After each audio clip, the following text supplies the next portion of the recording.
Underworld का एक ऐसा डॉन जिसने फर्श से अर्श तक का सफर पूरा किया। जिंदगी में उसने कुछ ऐसा कांड किया जो आगे चलकर उसकी मौत की वजह भी बना। कभी उसका नाम अरुण गवली और रामा नायक के साथ अंडरवर्ल्ड की दुनिया में बड़े खौफ के साथ लिया जाता था। मरने के बाद उसे एक अपराधी की तरह ही नहीं बल्कि ट्रेड यूनियन के लीडर की तरह सम्मान दिया गया। हम बात कर रहे हैं अंडरवर्ल्ड की दुनिया में बीआरए गैंग के बी यानी कि बाबू रेशम की। आइए जानते हैं आज के इस वीडियो में इसकी लाइफ के कुछ सीक्रेट्स। बाबू रेशम का पूरा नाम बाबू गोपाल रेशम था। ये मुंबई में पैदा हुआ और मुंबई में ही पला बढ़ा। यहीं रहकर उसने अपराध की ABCD सीखी और उसके बाद यहीं उसने डॉन बनने के रास्ते पर चलना शुरू किया। आपको बता दें कि बाबू रेशम केवल एक अपराधी ही नहीं था बल्कि वो एक यूनियन लीडर भी था।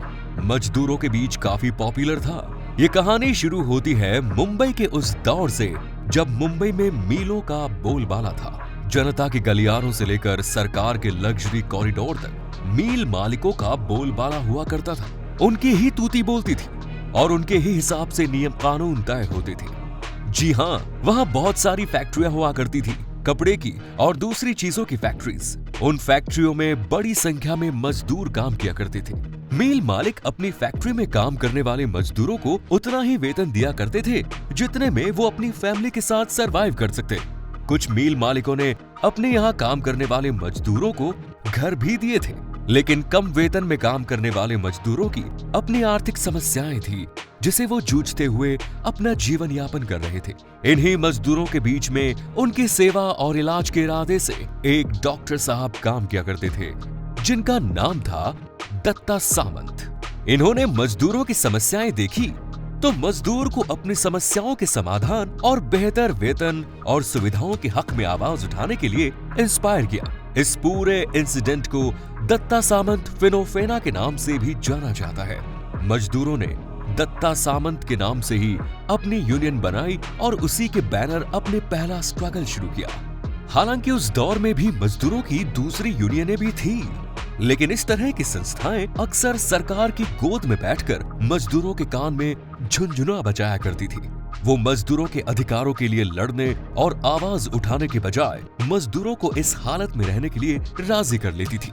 लेकिन दत्ता सामंत यूनियन किसी भी मील मजदूर मालिक या सरकार के साथ सेटिंग बनाकर काम नहीं करती थी।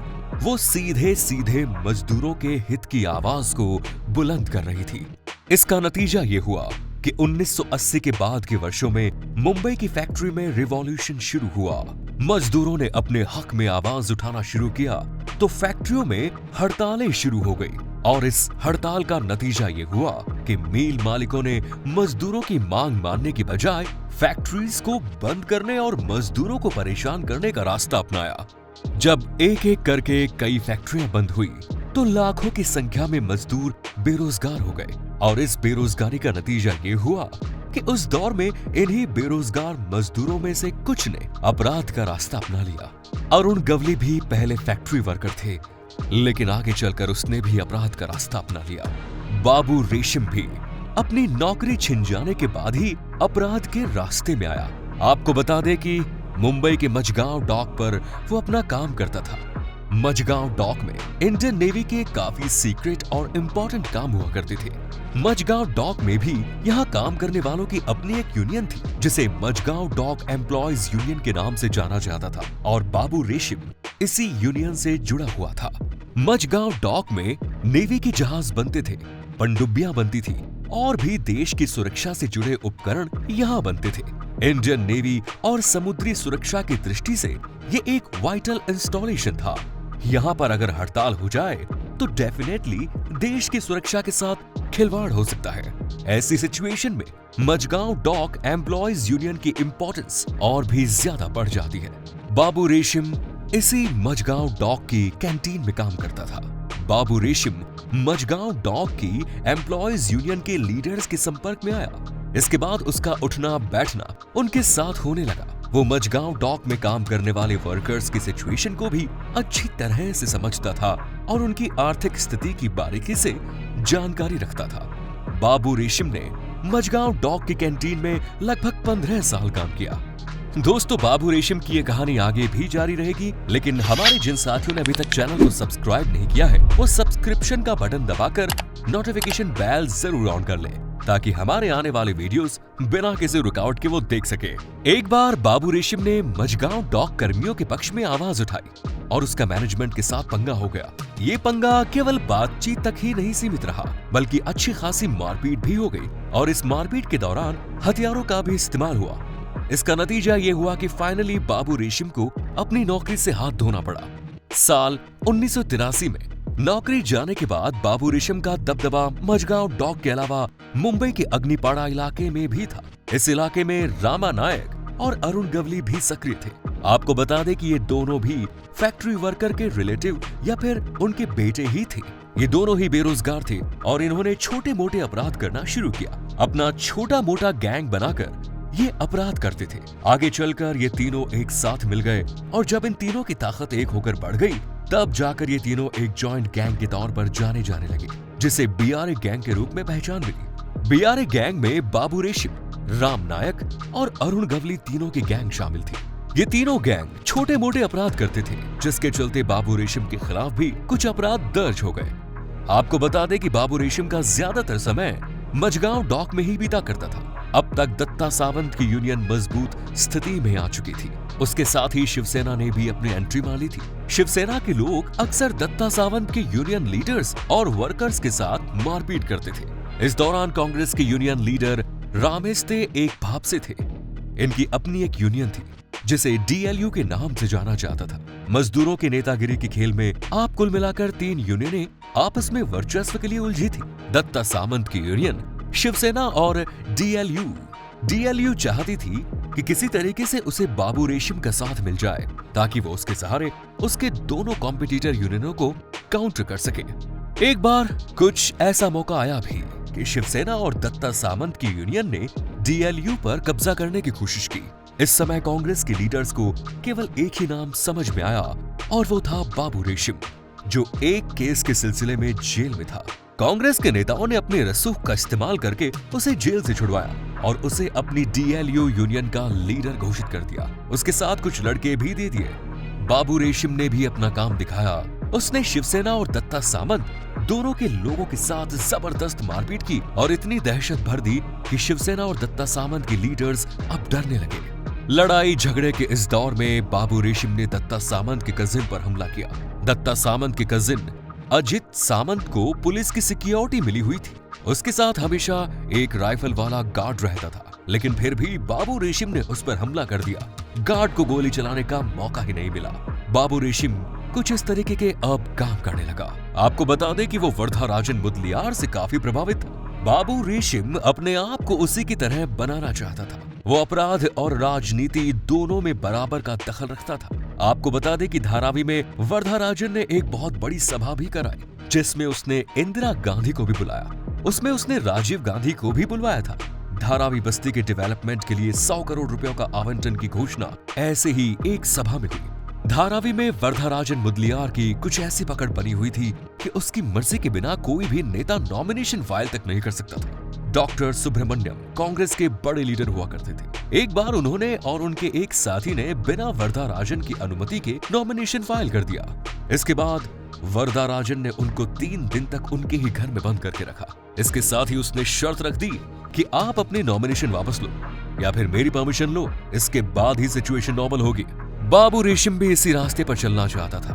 हालांकि उसमें और वरदराजन के व्यवहार में काफी अंतर था। वरदराजन दूर की सोचकर काम करता था और दूसरी चीज, वो काफी खूंखार था। उसकी दहशत लोगों में काफी भरी हुई थी। लेकिन दूसरी तरफ बाबू रेशम अवैध वसूली, हफ्ता वसूली का काम करता था। उससे पैसा तो आता था, लेकिन इसके साथ ही वो ओवर कॉन्फिडेंट हो जाता था।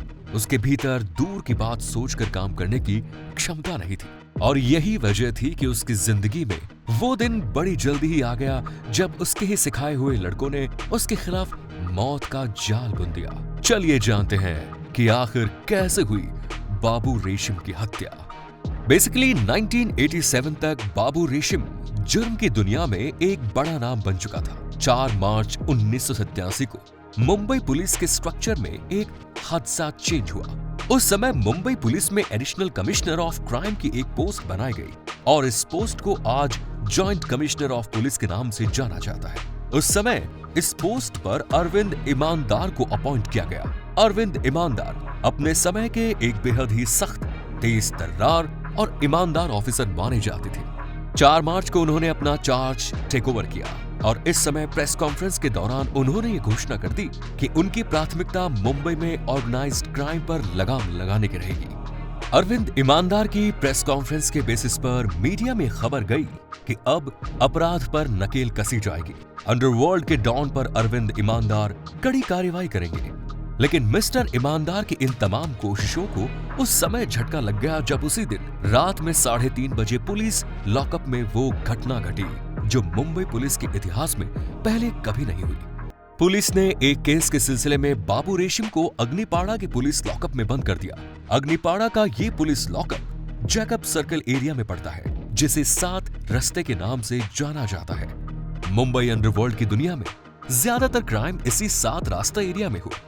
बड़े बड़े खतरनाक क्राइम को इस जगह पर अंजाम दिया गया। कई अंडरवर्ल्ड सरगनाओं की हत्या के साथ साथ खटाऊ मिल के मालिक की हत्या भी इस इलाके में हुई थी। जैकब सर्किल 7 रास्ते के जरिए मुंबई के साथ अलग अलग एरिया को आपस में जोड़ता है, जिनमें Mahalakshmi race course, Byculla, Arthur road, jail Agripada, police station और उनगवली की दगड़ी चाल जैसे इलाके इसी में शामिल है।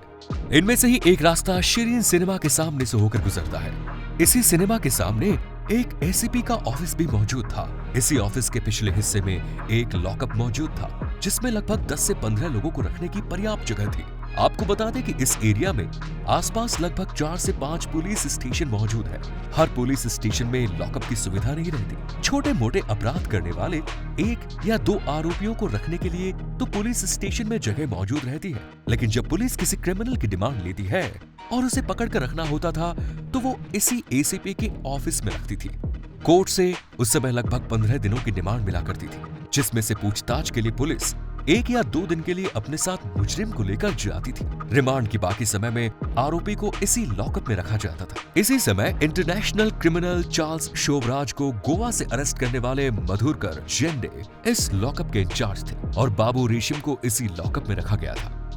जिस दिन श्री ईमानदार ने प्रेस कॉन्फ्रेंस करके बड़ी बड़ी बातें की, इसी 4-5 तारीख के दरमियान ही पुलिस के इसी सिक्योर लॉकअप पर हमला किया गया।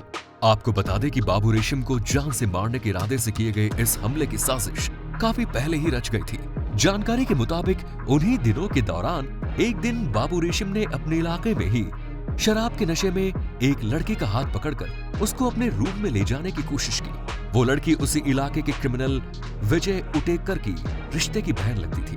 कहते हैं कि विजय उटेकर को अपराध की ABCD बाबू रेशम ने ही सिखाई थी। ये दोनों साथ में मिलकर अपराध भी करते थे और उससे मिलने वाले माल को आपस में बांट लिया करते थे। ऐसे ही एक मामले में पैसों के बंटवारे को लेकर बाबू रेशम और विजय उटेकर के बीच टकराव हो जाता है। जुर्म की दुनिया में एक दूसरे के साथ टकराव और मनमुटाव आगे चलकर एक खतरनाक साजिश और घातक अंजाम को सामने लाता है।